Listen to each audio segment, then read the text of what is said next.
Türkmenistanyň ilatynyň ýurdun daşyna köpçülikliň migrasiýasynyň fonunda häkimetler raýatlaryň daşary ýurtlara gitmegine päsgelçilik döredýärler. Adatlyk radiosynyň Türkmenistandaky habarçylarynyň we hökümetdeşleriniň şol sanda adynyň agdalmazlyk şerti bilen hökümetdeş bolýan resmiýetleriniň sözlerine görä, bu ýagdaýda ýurdun daşyna çykmak isleýän raýatlar dürli ýollary gözlemäge mejbur bolýarlar. Iň görgünli usullaryň biri para bolup durýar we onuň möçberi öňgörüli we edilmedik derejä ýetipdir. Ol biletleriň bahasyndan ençeme etse gymmada düşýär. Biledin bahasy 4000 manat töwereginde adat çony 5 we 6,5 ming aralygynda satyn alyp bolýar. Bir aýaly 3 göze kreisten düşürdiler we ol soralan puly 40.200 manady toplady, emma dün narh 60 manada galdy. Şuň bolsa 70 manada ýetdi diýip Azatlyň Aşgabatdaky habarçysy 21 martda habar berdi. We ol bir näçe aý mundan öňe ýurtdan çykmak üçin teklip edilen ýardymdan $200 möçberdäki pul bilen peýdalanyp bolandygyny bellidi. Azatlyň Türkmenistandaky habarçylary we hökümetdeşleri serhetden geçmekde ýardymy migrasiýa gullugynyň işgärleriniň üçin edýänligini we olara pul tölenýänligini aýdýarlar. Adatlyk radiosyna bu maglumaty resmi çeşmelerden tasdiklatmak ýa-da inkar etdirmek başartmady. Türkmenistanyň migrasiýa gullugyndan we Aşgabatyň halkara aeroportundan resmi kommentariýa alyp bolmady. Şol bıraktıda para ýolagçylaryň serhetden geçjegine kepil bermeýär. Men paranyň dogly kepil berýänligini aýdyp biljek däl, emma ol ýardym berýär diýip Adatlyk radiosynyň gizlenlik şertlerinde söhbetdeş bolan çeşmelerimiziň biri aýtdy.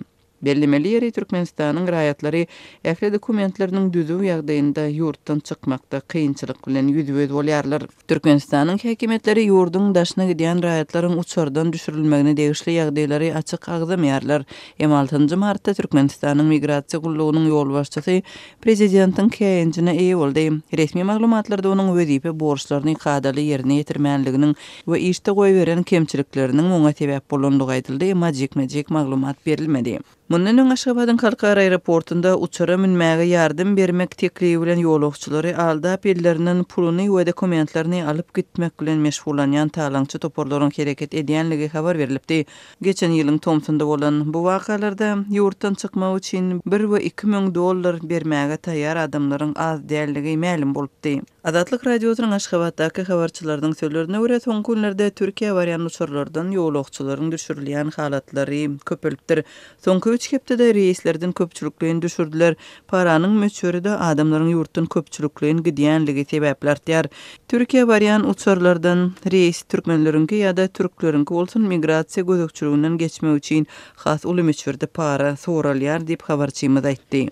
Türkmenistanyň häkimetleri daşary ýurtlara gidýän ilatynyň resmi sanyny çap etmeýärler. Emma synçylar migrasiýanyň derejesiniň ören ýokurdygyny belleýärler. Türkmenistanyň raýatlary ýurdun daşyna esasan gazanjyň gözleginde şeýlede bilim almak we saglygyny bejermek üçin gidýär.